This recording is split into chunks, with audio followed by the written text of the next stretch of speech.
Dalawang low pressure area sa loob at labas ng Philippine Area of Responsibility ang binabantayan ng Pag-asa. Ang LPA na nasa loob ng PAR huling namataan sa ibabaw ng dagat sa bahagi ng Pagbilao, Quezon. Mababa pa rin ang tsansa nitong maging bagyo. Pero patuloy pa rin magpapaulan sa malaking bahagi ng Luzon sa mga susunod na oras. Ang LPA naman sa labas ng PAR, wala pang epekto sa anumang bahagi ng bansa ngayon. Bukod sa LPA sa loob ng PAR, umiiral din ang easterlies at localized thunderstorms sa bansa. Base sa datos ng Metro Weather, bahagyang mababawasan ang pag-ulan bukas ng umaga. Pero pagsapit ng hapon, may kalat-kalat na ulan ulit sa Northern at Central Luzon, Calabarzon, Mimaropa at Bicol Region.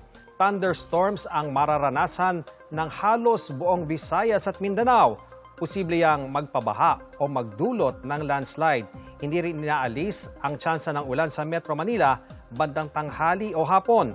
Base naman sa climate outlook ng Pag-asa, 2 hanggang 4 na bagyo ang posibleng mamuo o makapasok sa loob ng PAR sa buwan ng Agosto.